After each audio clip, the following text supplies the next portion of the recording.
Martin Patenaude-Monette, je suis illustrateur et auteur de bande dessinée qui travaille sur des projets de vulgarisation scientifique. Puis Catherine Barre, qui est aussi illustratrice et qui travaille aussi sur le même genre de projet. En fait, Catherine et moi, les deux, on est biologistes de formation à la base, mais qui avions une pratique artistique en parallèle. Puis au fil du temps, notre pratique artistique a pris le dessus. Donc, puis étant biologiste de formation, les deux, on a beaucoup d'intérêt envers la faune puis la flore, la biodiversité en général. Donc, ce qu'on vient présenter, c'est des œuvres qui abordent, dans le cadre de nos démarches, des questions liées surtout à la faune. L'année passée, donc en 2020, c'était l'année internationale de la biodiversité. Puis Sciences pour tous, qui est un organisme de culture scientifique, nous avait approchés pour des projets d'exposition qui tournent autour donc, de la faune, de la flore, qui regrouperaient différents illustrateurs et illustratrices scientifiques.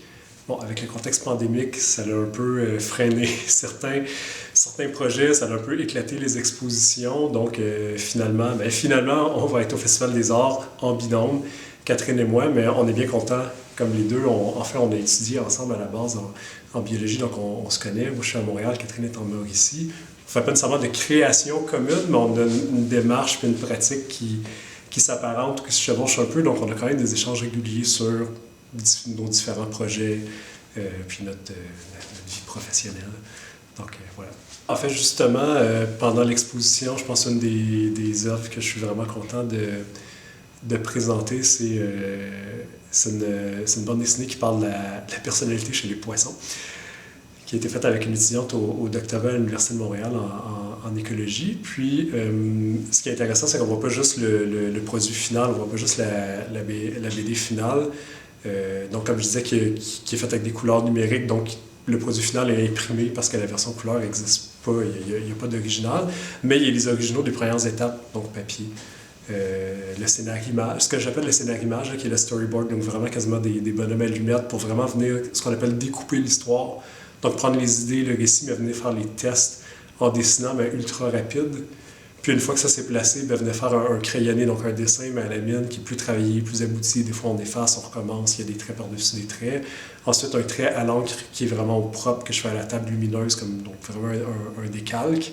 Puis après, il y a la version couleur numérique. Mais donc, ces étapes-là sont présentées. Il y a même une des feuilles qui est découpée parce qu'à la première étape, j'étais déjà satisfait, donc je l'ai collé sur la deuxième en vue du décalque de la troisième étape. Mais donc, je trouve que c'est ça qui est vraiment intéressant, c'est de voir la séquence de travail, comment ça se bâtit justement une histoire en bande dessinée, comment est-ce qu'on part d'une idée ou d'un texte ou d'un scénario, puis qu'on le travaille graphiquement. Tout ça pour dire que moi, qu'est-ce qui me fait plaisir donc d'être au Festival des Arts, c'est d'essayer peut-être de ramener une petite connexion justement à la nature, puis d'amener les gens à s'y réintéresser et peut-être leur montrer que même en ville, il y a des choses vraiment simples qu'on peut aller regarder qui sont proches en termes de faune puis de flore. Puis je trouve que juste de mieux connaître ce qui nous entoure, ça nous donne encore plus envie de le protéger. Parce que quand on le connaît, on voit les changements. On les voit, les changements qui sont liés au changement climatique ou à l'urbanisation ou à d'autres transformations. On les voit parce qu'on est capable de nommer ce qui nous entoure. Mais quand on est analphabète de la nature qui nous entoure, une espèce d'arbre ou un autre, une sorte d'oiseau ou un autre, c'est du pareil au même. Donc on est un peu aveugle à ce qui change.